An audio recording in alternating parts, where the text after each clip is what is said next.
Teachers are natural innovators, entertainers, and problem solvers. They dream of growing old into the profession, teaching their kids. But sometimes career goals shift or change, and that makes opportunities outside of the classroom seem intangible. Questioning, who am I if I'm not a teacher? I'm your host, Alexandra Simon. And I'm your co-host, JoDee Scissors. This is the Great Teacher Resignation.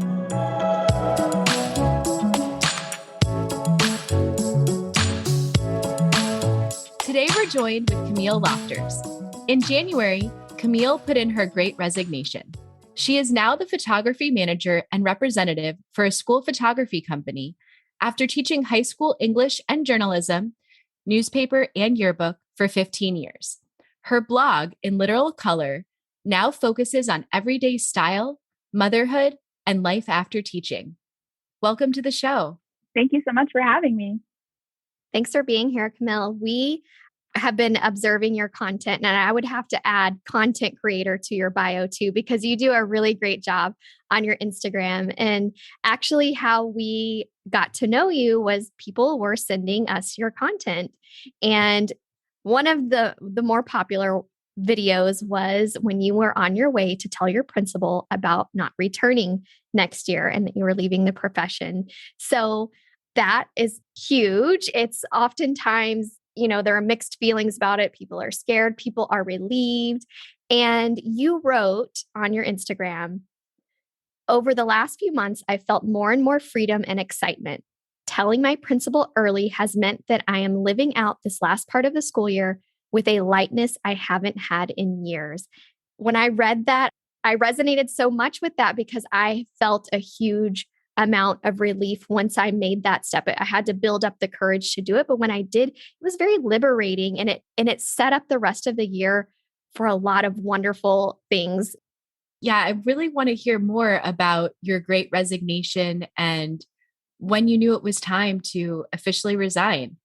Well, honestly, it was a process that took me a few years because I think leading up to everything sort of getting crazy with COVID, I was feeling a little bit burnt out. But, over a 15-year teaching career, there's obviously highs and lows. So I had felt those feelings of burnout before, and I had been able to kind of work through them and make changes. But then everything went just crazy with COVID. Everything shut down in March 2020, and finishing out that school year wasn't too bad. But when we came back the next school year, so 2020, 2021, things were just really hectic for all teachers, I think, across the board. But just in terms of what it meant for me, it kind of killed my joy. It took that little bit of burnt out I was feeling, and it just made it so big. And so kind of leading up to that resignation, I was going through that on the professional side. And then on a personal side, I got pregnant. I had been going through a long process with infertility and finally was able to get pregnant. And so that, of course, changes everything. Getting pregnant, going through that process of becoming a mom.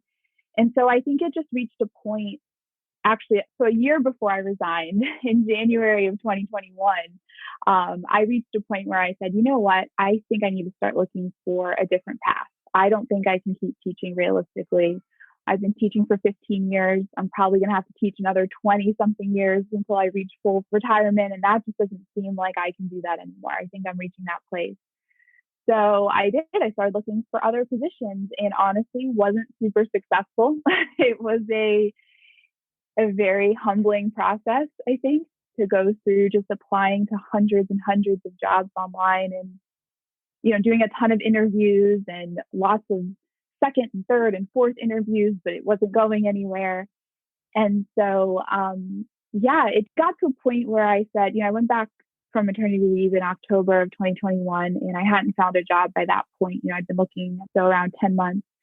And I said, okay, I'm just going to keep teaching. I know how to do this well. It'll be okay. But it really didn't feel great in my heart. And so I started just telling people. I was like, you know what? It can't hurt, right? Let me just tell people that I'm not super happy teaching anymore. And I really, think that I need to pursue a different path. And I've been in the yearbook student yearbook journalism is like a whole world. Any yearbook teachers out there know that it's like you've got so many contacts from your photography companies, your yearbook companies. There's so many different people, and so I just started talking to them. I was like, "Hey, I want to get out of teaching. Let me know if you hear of something that you think I'd be good for." And so it just worked out that this company that's been around for between 15 and 20 years in different capacities. They opened up a new division up here where I live. And well, it's actually opening on Tuesday. And so they were like, "Hey, we're going to be opening up this new division. You would be perfect for it. Let's talk." And so we just started talking. And the next thing I knew, I was getting a job offer from them, and terrifying at first to think about leaving. But like you said, once I kind of got my mind right that I was going to accept this position, going to tell my principal was like just that final hurdle that I had to get over. And it was scary. Like you said, even when you have a good relationship with your principal, which I definitely do, she's a great, wonderful administrator to work for, it still can be extremely anxiety inducing to tell someone that you're going to leave, particularly when you're someone who has so many roles in your school, because doing yearbook and newspaper is huge. There's so much that happens throughout the year.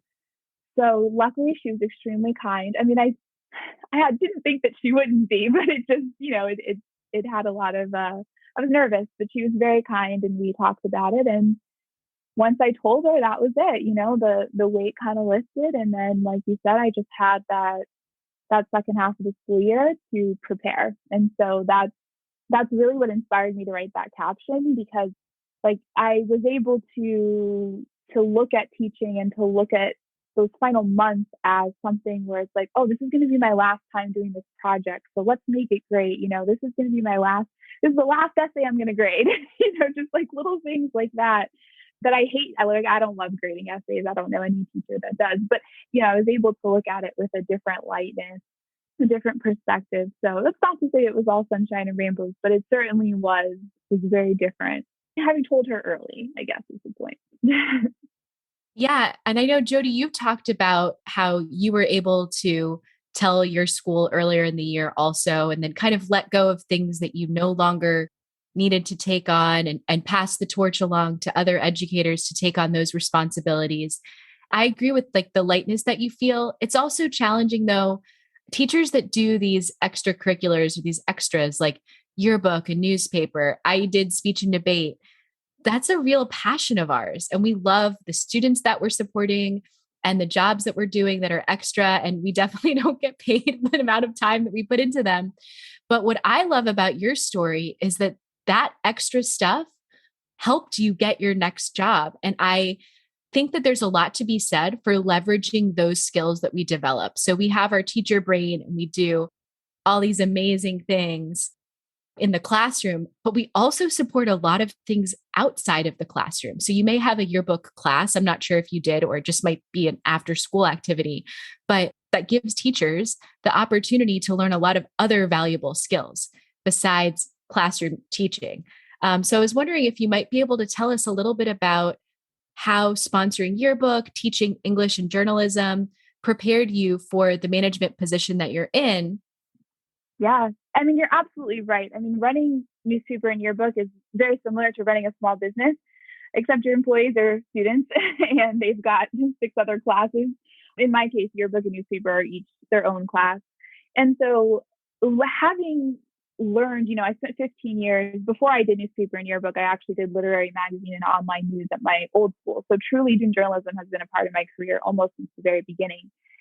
And it teaches you so many things. I mean, if you're running a small business, you've got to treat your students sort of like employees. I mean, they're also students and children, and you have to have that understanding, but teaching them how to be leaders, teaching them how to work together, teaching them how to manage assignments and make lists about what needs to be done. Also from a financial standpoint, my school is a huge school, 3,400 students.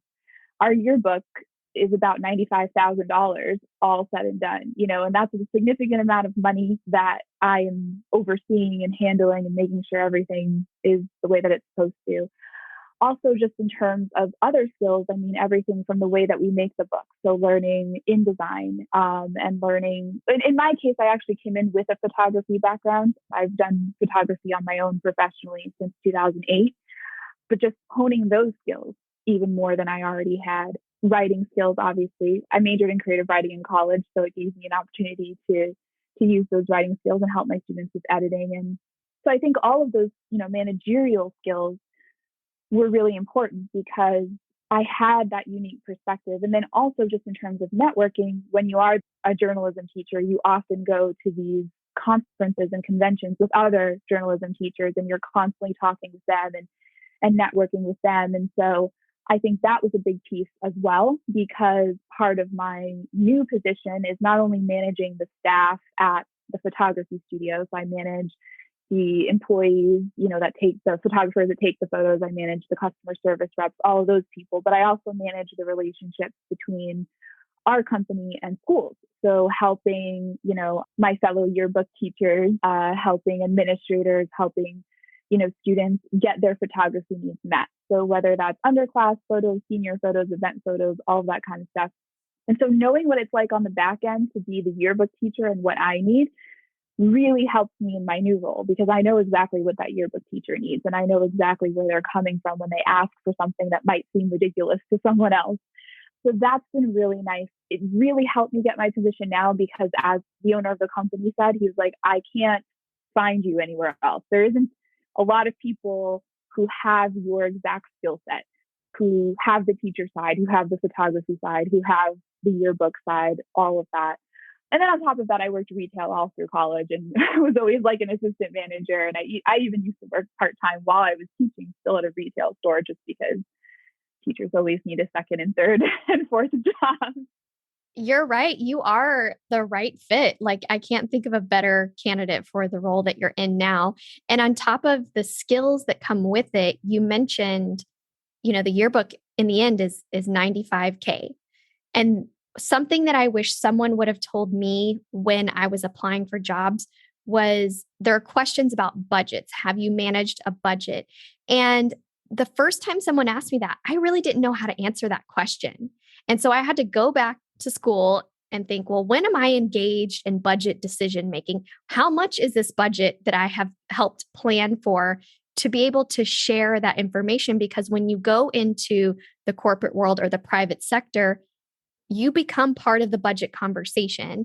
And so teachers are a part of that. You were able to manage that on the yearbook side, but teachers help plan teacher allocation budgets. They have their team budgets. And how does that translate over? And how can you communicate that on your resume or during an interview? And I think that really set you up really well, because you are, like Ali talks about all the time, is kind of that like backward design. Like, you were on the yearbook and you planned all of those things. And now you're on the other side of it, because you were on the other end, you understand the full scope much better. And you will, after, pursuing this job for a while, you'll understand the full scope of it very well.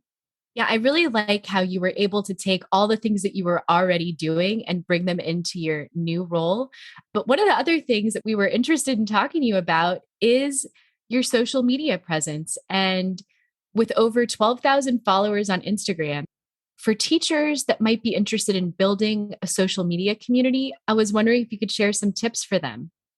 Sure. That's been a long time coming. Social media and blogging and Instagram and all of that has been something that I just started sort of doing for fun. I have always loved fashion. And so I would see all these people posting outfits on Instagram. And I thought, I could post outfits on Instagram. That sounds like a fun thing to do. And so that's where it started 6 years ago. I wasn't taking it super seriously yet. I just did it for fun. And then around 3 years ago, I started to realize that people consider themselves to be actual content creators. Like, it's not just posting an outfit. It's, what do I bring to my audience? What do I want my content to be about? And what do I want to speak to? And so for me, teaching was a huge part of that. I discovered Teachergram. I didn't know it existed before.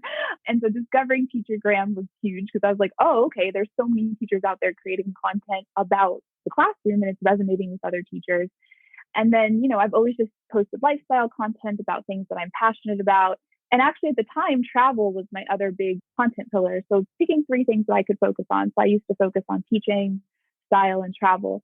And so my advice, if you're getting out there and you want to start growing a social media following or doing this, is really to choose what it is that you're going to focus on. And that can change, because that used to be my content. And then when COVID happened, travel kind of fell by the wayside. There was no more travel. And so for a while, I didn't know what else I really wanted to post. I mean, I still posting teaching and still posting lifestyle. Gradually, that grew into posting about motherhood and that process for me. So that's become another one of my content pillars. So yeah, just really focusing on what value you can bring to your audience, I think, is really important. And then for me, I had to think of a schedule as to how am I going to make sure that I'm consistently posting those things. So in my head, I kind of do like a Mama Monday. So something about motherhood happens on Monday. A Teacher Tuesday, something about being in the classroom, although now it'll probably focus more on transitioning out of the classroom and former teacher life. And then on Wednesday, I kind of think of it as like what I wore Wednesday, and I try to do something fashion related. And then the other days of the week just is whatever content comes up. So it might be, fun trending sound or, something like that. And I try to have fun with it. To be honest, I don't make a ton of money from my social media. I'm kind of working on it now as to how I can take what I'm doing and make that actually into a side business. But I think I've had a lot of fun with it. And the reel that you mentioned, where I was going to tell my principal I was leaving, went incredibly viral. And so I went from, I don't know, I think it was like 9,200 followers to over 12,000 followers in the span of a couple of weeks. And that was cool. Also, a lot of anxiety where I was like, what's happening? I'm blowing up. People who weren't following me already, of course, were making these judgments off this quick 15-second video, and it just went a little crazy for a while, but it's slowed down right now. And I still kind of wonder how over 7 million people viewed this silly video of me walking to just one of those trending sounds.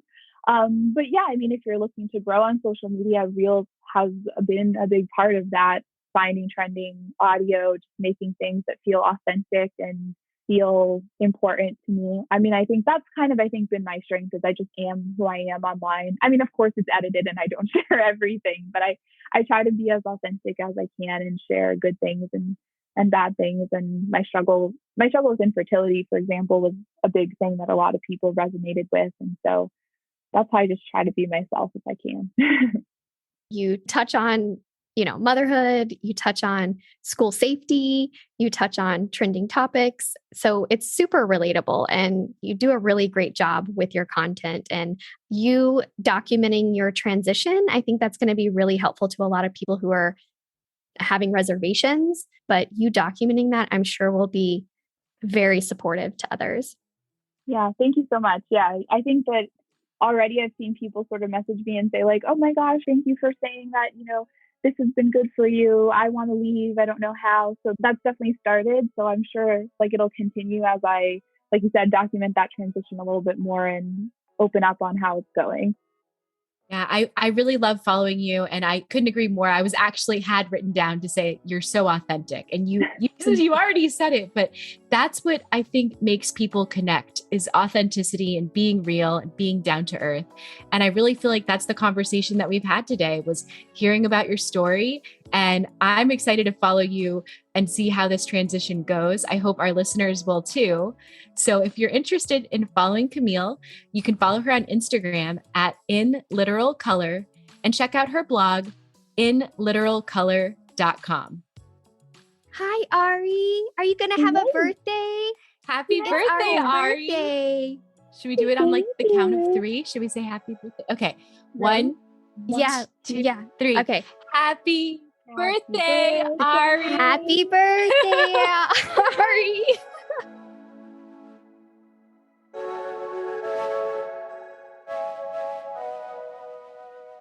If you like The Great Teacher Resignation, give us a 5-star rating and follow us on Instagram, Apple Podcasts, Spotify, Google Podcasts, Amazon Music, and Audible. This episode was written and recorded by me, Alexandra Simon, and my co-host, JoDee Scissors. Produced by JoDee Scissors.